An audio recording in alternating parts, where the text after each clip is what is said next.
Hi everyone, welcome to your channel I learn. आज हम no man are foreign का question answer discuss करने वाले हैं। अगर आपने इसके एक्सप्लेनेशन का वीडियो नहीं देखा है तो आपके टॉप राइट कॉर्नर में उसका लिंक है, उसे क्लिक करें और ज़रूर देखें। बिफोर वी स्टार्ट, अगर आपने हमारे चैनल को सब्सक्राइब नहीं किया है तो प्लीज़ सब्सक्राइब और हमें सपोर्ट करें। Also press that bell icon. Beneath all uniforms, what uniforms do you think the poet is speaking about? So किस यूनिफॉर्म की पोएट बातें कर रहे हैं? सो डेफिनेटली हमने ये डिस्कस किया था अच्छे से एक्सप्लेनेशन वाले वीडियो में। So poet is talking about military uniforms representing military power of the countries that they use against each other in wars.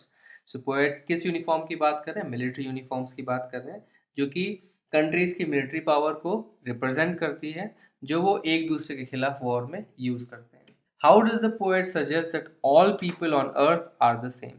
So poet कैसे सजेस्ट करते हैं कि सारे लोग जो धरती पे हैं वो सब सेम है? So the poet brings out the similarities in our physical build, the planet we live on, the air we breathe, and how we grow crops, and how we all crave love.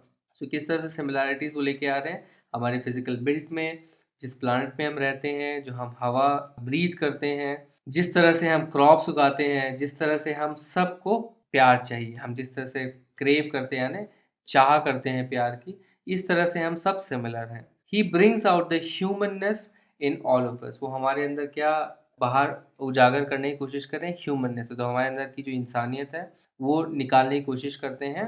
And asserts that, asserts यानी forcefully या strongly ये बताने की कोशिश कर रहे हैं कि we are naturally more similar than different, कि हम नेचुरली बहुत ज़्यादा सिमिलर है रादर देन डिफरेंट होने के। All the differences are man made, और जो भी डिफरेंसेस हैं हमारे बीच में वो सिर्फ मैन मेड है, हमने बनाए हैं, वो एक्चुअली में एग्जिस्ट नहीं करते हैं।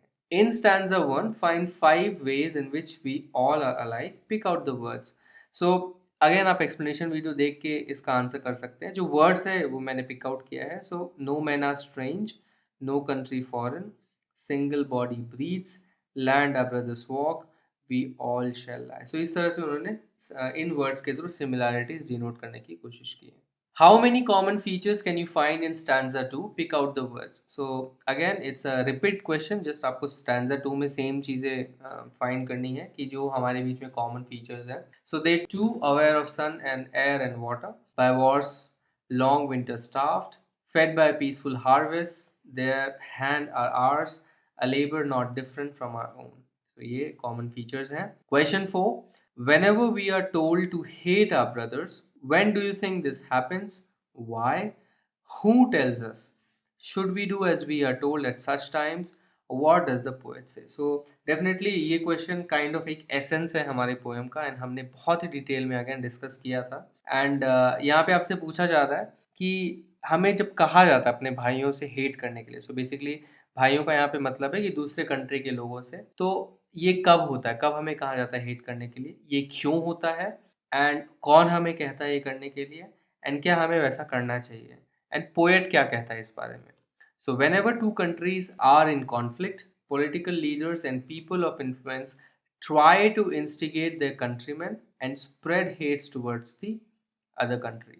So ये why part है basically, कि जब भी दो कंट्रीज कॉन्फ्लिक्ट में होती, सो जो दो कंट्रीज के बीच में कॉन्फ्लिक्ट कैसे हो सकते हैं, बाउंड्रीज को लेके हो सकते हैं, जैसे आज हमारे इंडिया और चाइना के बीच में हो रहा है, या किसी एक प्रोडक्ट के बीच में हो सकते हैं कि उनको भी ऑयल चाहिए, हमें भी ऑयल चाहिए, या it can be based on any other thing. कोई भी रीजन की वजह से अगर कॉन्फ्लिक्ट होता है कंट्रीज के बीच में, तो इन कंट्रीज के जो भी पॉलिटिकल लीडर्स हैं और जो भी इन्फ्लुएंस करने वाले पीपल हैं, पीपल ऑफ इन्फ्लुएंस यानी जो लोग इन्फ्लुएंस कर सकते हैं आपको कुछ भी करने के लिए, जिनके पास ऐसी पावर है कि आपको मूव कर सके कोई भी काम कराने के लिए, they can be even movie stars, they can be even sports stars, so these are all people of influence.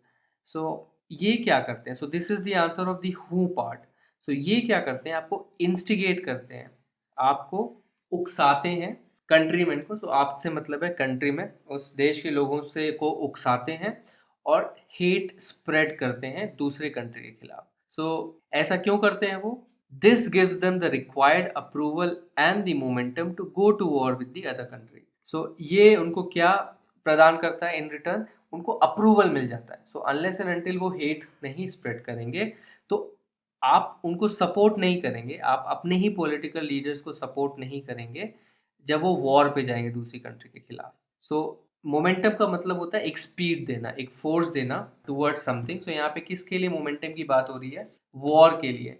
सो अगर फॉर एग्जांपल अगर हमारा देश दूसरे देश के साथ वॉर पे जा रहा है एंड अगर हमारे पॉलिटिकल लीडर्स हमें इस तरह से कन्विंस ना करें, हमें इंस्टिगेट ना करें, दूसरे कंट्री के खिलाफ हेट ना फैला पाए, तब तक हम इस वॉर को सपोर्ट नहीं करेंगे। एंड ये एक ट्रिक होती है kind of to make us support the war, but हमें ये नहीं करना चाहिए। We shouldn't be influence like this. War हमेशा लास्ट रिजॉर्ट होनी चाहिए, या ऐसा ऑप्शन होना भी नहीं चाहिए, इसलिए हमारे पास डिप्लोमेट्स होते हैं।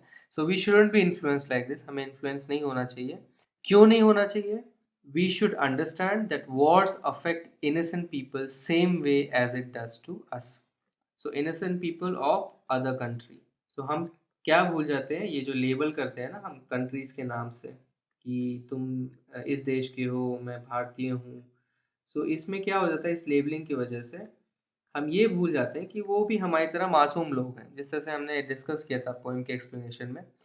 तो हमें ये समझना चाहिए कि जो वॉर्स होते हैं वो उस दूसरे कंट्रीज में भी जो हमारी तरह इनोसेंट लोग हैं उसको अफेक्ट करता है। तो जो पॉलिटिकल लड़ाई झगड़े हो रहे हैं उसमें हम क्यों इनोसेंट लोगों की जानें खराब करें?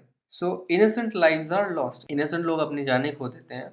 एंड पोएट क्या कहता है इस बारे में? Poet says that war leads to starvation. So उन्होंने बताया था कि कैसे हम पीसफुल हार्वेस्ट से अपना पेट भरते हैं, स्टारवेशन होता है वॉर की वजह से। So war leads to starvation, भुखमरी आती है। Moreover earth is polluted by the acts of war. So वो अर्थ जो है डिफाइल्ड होता है, पोल्यूटेड होता है वॉर के एक्ट से। और ये हमने डिस्कस किया था कि किस तरह के एक्ट से वो पोल्यूशन फैलता है अर्थ में। सो ये कंप्लीट क्वेश्चन का आंसर है। Thanks for watching this video. अगर ये वीडियो आपको पसंद आए तो इस वीडियो को एक लाइक दीजिए, अपने comments and feedbacks comment section में लिखिए और हमारे चैनल को सब्सक्राइब कीजिए। आप हमारे चैनल को सब्सक्राइब इस गोल लोगो पे क्लिक करके सब्सक्राइब बटन दबा के कर सकते हैं। इस बेल आइकन को भी प्रेस करना ना भूलें ताकि हमारे सारे वीडियोस की नोटिफिकेशन तब तक जल्द से जल्द पहुंचे। इस टेक्स्ट बुक के अगले वीडियोस के लिए स्टे ट्यून्ड। Bye bye.